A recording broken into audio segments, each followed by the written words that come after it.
Well, he said that I spent time on Jeffrey Epstein's island. I didn't. I mean, he's a lightweight. This guy. He's a terrible. I think he's terrible. I thought he did a terrible job at the Grammys. I thought the whole Grammys was terrible. I watched part of it. Song of the Year. Congratulations, Billie Eilish. Wow. That is a Grammy that every artist wants, almost as much as Trump wants Greenland. Which makes sense. I mean, because Epstein's island is gone, he needs a... Picture a late-night set where the jokes slice deeper than legal paperwork and the spotlight feels hotter than any courtroom lamp. And tonight, Trevor Noah locks in with razor focus, zeroing in on Donald Trump's latest headline with a grin that promises trouble. Because what unfolds is not just stand-up, but something that feels like group therapy mixed with a perfectly timed martial arts move, the kind where you laugh, wince, and lean forward at the same time as each punchline lands with calm, almost clinical accuracy. And just when you think you have the rhythm figured out, one carefully chosen clip shifts the entire mood and flips your expectations upside down. So stay with it, because what starts as a roast slowly transforms into a revelation that hits harder than anyone in that room anticipated. Here, she is not here.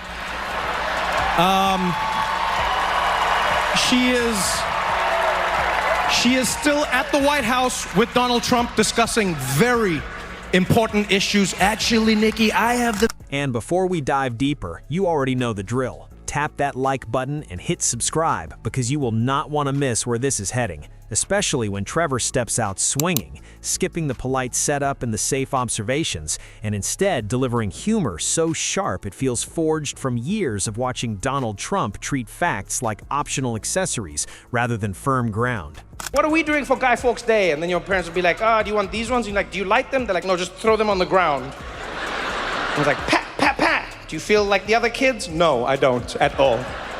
So Iran has those ones, and then they're launching back and forth, back and forth, back. And the whole world was like, man, this again, Middle East conflict, Middle East. And then, at the peak of it, everyone was like, man, how could this get worse? Donald Trump was like, hello. There is no slow warm-up, no gentle ramp into the heat.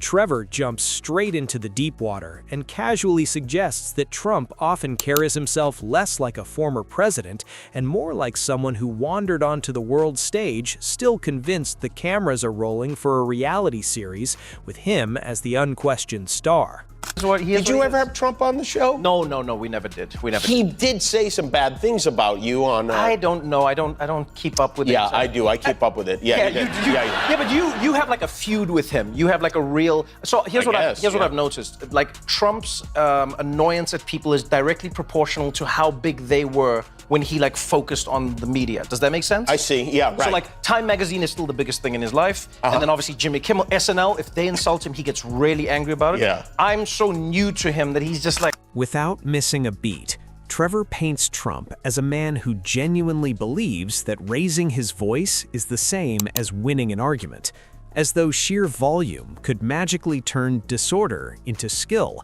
and noise into achievement. And he was like, I'm gonna help. I'm gonna totally de-escalate this situation. I'm gonna de-escalate this situation. And we were like, my man, you've never de-escalated a thing in your life. In your life. From your hair to your politics, nothing is a de-escalation. Nothing. But Trump came in and he's like, I don't like how Iran and Israel are launching bombs at each other all the time. So many bombs. He cracks that Trump talks like a faulty loudspeaker fueled entirely by ego, firing off half-formed ideas into the world and daring anyone to question them without instantly branding themselves the villain. And what makes it sting is how relaxed Trevor sounds. Never rushed, never frantic, just steady confidence that lets every comparison settle and hit. Especially when he describes Trump's version of leadership as less governing a nation and more hosting an extremely expensive and extremely risky improv show, where nobody else has the script, but Trump insists it is flawless, suggesting that maybe running a country was never the real dream, and that what Trump truly chased was a larger crowd, brighter lights, and applause that drowned out everything else. framing his confidence as something delicate under all that gold shine, impressive from a distance, yet cracking under real pressure, like a man who cannot go 5 minutes without praise, but still claims he does not care what anyone thinks. How are you doing since you left the show? Are you experiencing feelings of depression, anxiety, hopelessness? Is it? You know what? I'm good. I miss the vibe. You know, like days like today. Obviously, you know, you watch Trump at a rally and he's dancing for 40 minutes. Yeah. I miss that. You miss out, yeah. Yeah, because that's just free content. That's like one of those things where you go like, wow. Well, but for the most part, no. I'm traveling more. I'm enjoying being on the road. I get time to write books, try other things. Then, Trevor pivots to Trump's relationship with truth, describing it not as a commitment, but as a flexible pastime, arguing that facts seem to function more like editable drafts that could be revised whenever they became inconvenient, bending reality to match whatever felt most flattering in the moment. Comparing a Trump debate to someone flipping over a chessboard, shouting victory, and walking away convinced of their genius, pointing out that the real addiction was not to policy or progress, but to the feeling of winning and demanding recognition for it.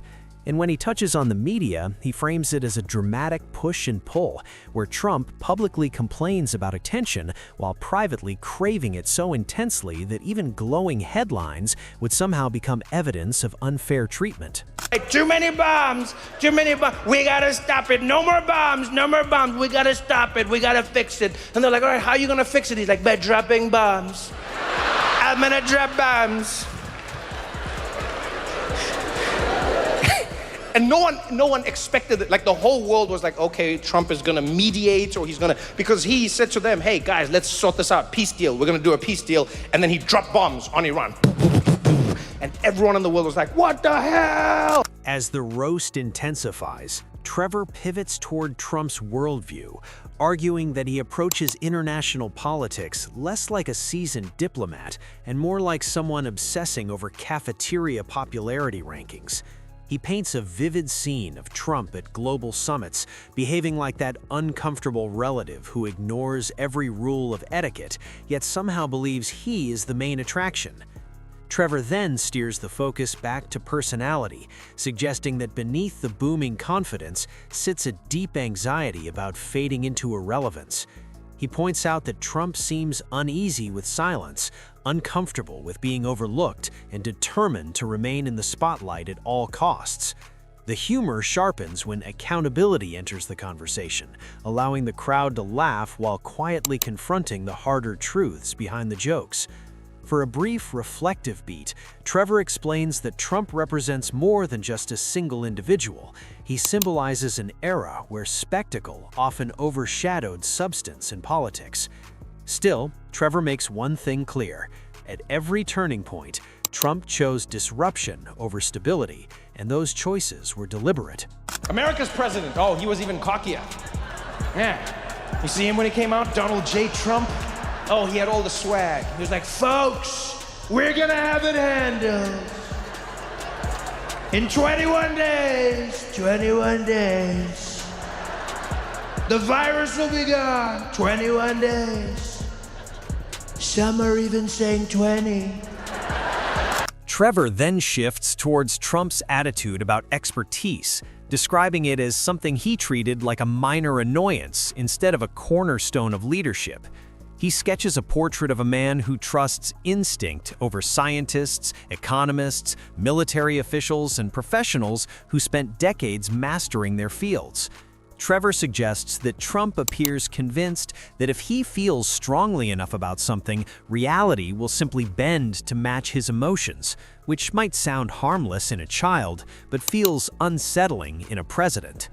He stretches the comparison further, imagining Trump walking into a hospital, brushing aside trained doctors, and declaring himself perfectly fine because he once watched a medical drama on television. The audience laughs, but Trevor allows the image to linger because it feels absurd yet strangely fitting. He argues that Trump did not reject experts because he had superior solutions. He treated them as obstacles instead of recognizing them as essential pillars of governance. Then Trevor roasts the way Trump handled criticism, saying that even the smallest disagreement seemed to register as a personal attack. People in my life were like, oh man, I can't believe that Trump did this. I can't believe. And they were so stressed. And I was like, yes, but look on the bright side. And they were like, what bright side? I was like, on the bright side, Trump also can't believe that he did this. Like that's the one glimmer of hope that I get from Donald Trump, is that like he also doesn't know what he's doing. He's in it with us, which is a nice change. Oftentimes we're at the mercy of those in power, but he's in the mercy with us. Like we're all locked in. Trevor explains that Trump rarely engaged in genuine debate. Instead, he approached disagreements like battles, replacing thoughtful arguments with insults, accusations, and theatrical outrage. He jokes that Trump struggled to admit being wrong about anything, even something as simple as the weather, without turning it into a personal feud with the sky. Trevor then dives into Trump's relationship with his own mistakes, calling it a masterclass in denial. He paints a picture of Trump tripping over his own shoelaces and immediately blaming the floor for sabotage. The laughter is sharp, but Trevor ensures the deeper message lands, that leadership requires responsibility. He suggests that in Trump's world, loyalty mattered more than truth, and applause mattered more than facts. Expanding outward, Trevor argues that Trump reshaped political culture by making volume seem stronger than reasoning and outrage seem more valuable than real solutions. He notes that many supporters did not simply follow Trump, they competed to impress him, performing loyalty, like contestants desperate to win favor on a surreal reality show. Every time Donald Trump answers a question, you know he doesn't know the answer because he answers it like he's a contestant in one of his own beauty pageants. That's how he answers it. Every time you see Donald Trump on TV, you can see he's making it up as he's going along. They'll be like, Mr. President, can you tell us about your healthcare rollout and how pre-existing conditions are going to be covered? I know. We're gonna have so much coverage, folks. The best coverage, all the coverage. I'm gonna get it, all of it. It's gonna be so good, great. Some people even say. Circling back to Trump himself, Trevor calls him a master of spectacle, who understood television far better than policy. He describes how press conferences became episodes, announcements turned into cliffhangers, and controversies were packaged as must-watch entertainment. Trevor acknowledges that while this approach may have been captivating, it proved damaging for actual governance. He jokes that when confronted with serious problems, Trump sometimes reacted like someone frantically searching for answers online while pretending he already knew everything. The crowd laughs, but Trevor's tone carries a layer of seriousness beneath the humor. He transitions into Trump's obsession with legacy, suggesting that he often seemed more focused on how history would remember him than on the tangible outcomes of his decisions. Trevor describes a leader chasing headlines, monuments, and praise, even when urgent issues affecting millions demanded attention.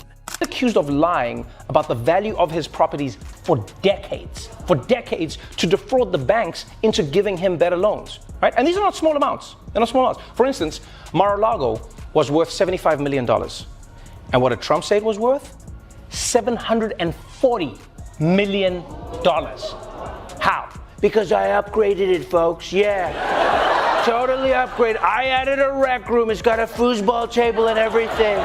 He then toys with what that legacy might truly look like, proposing it may be defined less by accomplishments and more by the turbulence left in its wake, imagining future historians struggling to explain an era that often felt more like satire than sober reality, turning personal again by speculating that beneath the bravado lies a deep dread of being ordinary, suggesting Trump cannot simply occupy a room but must command it, framing that not as strength but as insecurity dressed in authority, sharpening the humor when discussing elections and portraying them as games acceptable only when he wins, joking that democratic rules appeared to him as adjustable guidelines crafted for convenience, while allowing the laughter to coexist with the serious implication that such thinking threatens foundational institutions. The Trump Organization has been found guilty of 17 counts of tax fraud and other financial crimes. And you know what that means? Donald Trump is going to prison!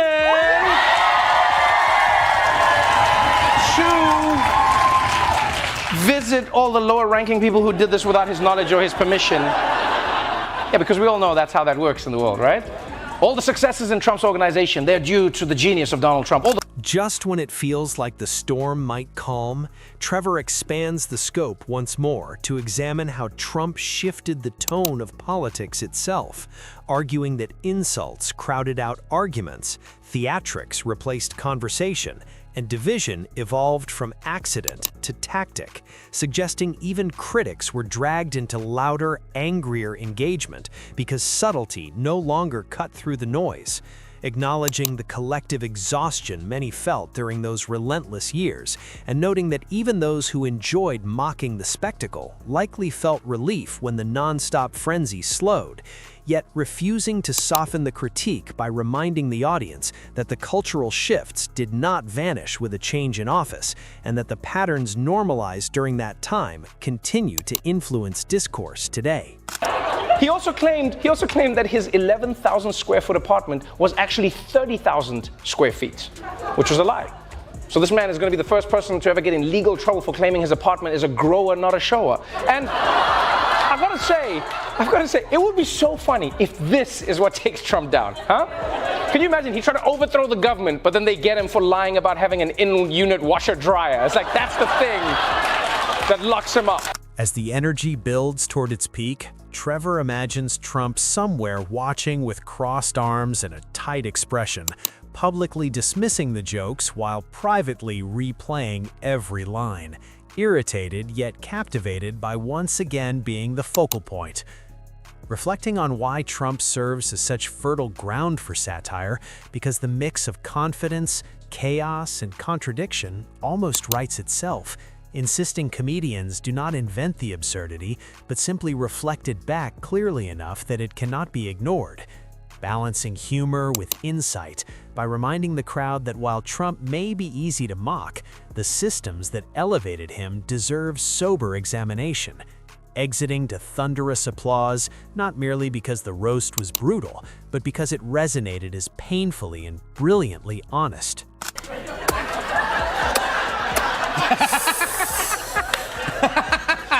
Oh my God. Wow.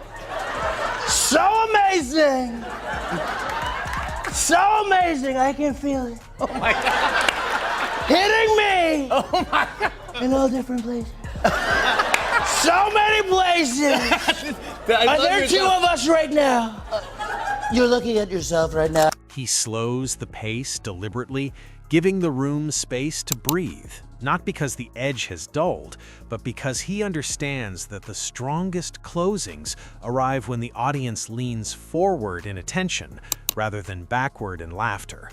Explaining that the purpose of roasting Trump is not humiliation, but dismantling the illusion that noise equals leadership and spectacle equals success, reflecting on those years as a relentless carnival where the attractions were thrilling yet dangerously unstable, where humor became a coping mechanism that helped people process confusion and disbelief, admitting he relished the material, yet wished there had been fewer reasons to use it, because behind every joke stood real consequences that touched real lives.